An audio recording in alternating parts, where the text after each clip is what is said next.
felt like I'd known him for a very long time, even though we just met. I've been cheated on by 2 damn Tinder boys. 2! I was literally on it for like maybe a week, and it was my first ever time. So this is like first try.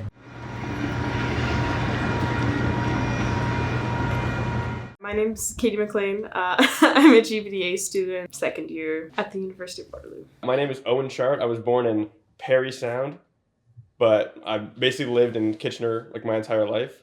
My name is Angelica. I'm from Mississauga, so I'm here at Waterloo to study, university stuff. And yeah, we met on Hinge. My name's Isabella, and my boyfriend's name is Anthony. He's a year younger than me, and we met back in high school when I was in grade 12 and he was in grade 11. Could you describe your dating life?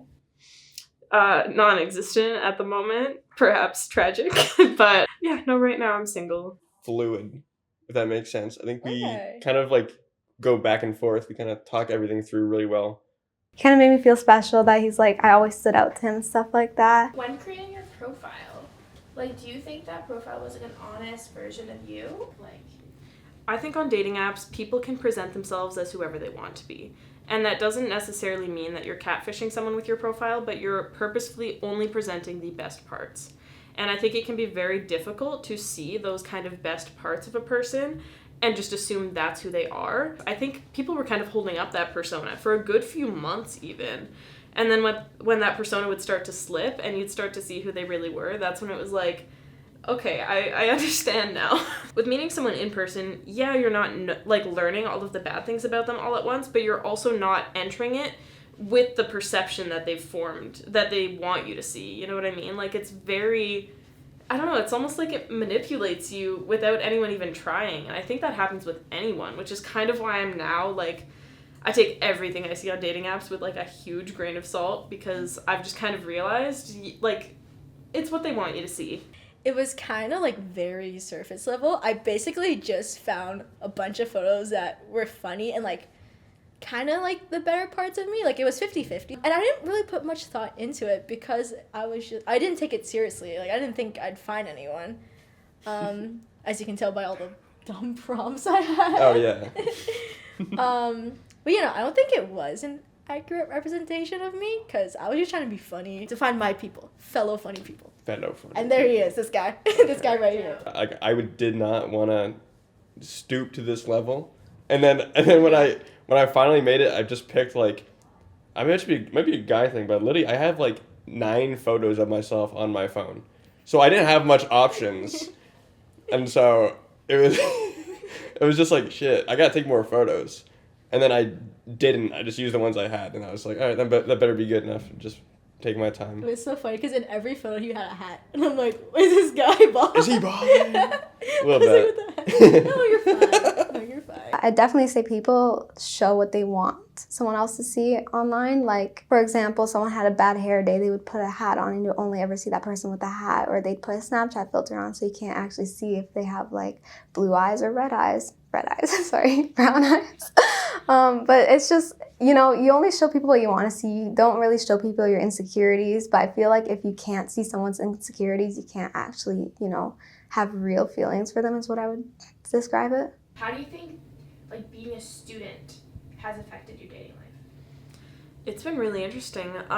One of the people that I dated, pretty much, it was mutual when we called it off, but pretty much the main reason on his part was because he was really busy. And I was like, well, I'm busy too, and I'm making time. So I feel like it really does depend on the person. I'm very big on the idea that if they want to, they will. You know what I mean? If someone's not making that time, then it's not going to work out. And I know some people just don't have that time, and that's fine. But I have been really surprised by how many people preach not having enough time and are still on dating apps and looking for something. And not even necessarily for hookups. They're claiming they want a long-term relationship, but then they don't put in any of the work to actually get that. So, personally, I don't think being a student interferes too much with it, but I know that it does for a lot of other people. So I really do think it's person to person. For me, I find it's really tough. It's you're kind of balancing everything on a plate almost. especially with like midterms just finished for me in the science faculty, it was really hard seeing Owen. I just give my support. That's all that. Yeah, yeah. But like I don't want to like be like we have to do this then because I'm Yeah.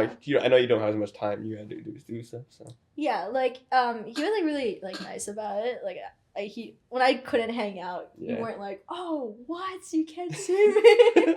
Where's my hug at? Where's my hug? And like you put effort in, you can balance it for sure.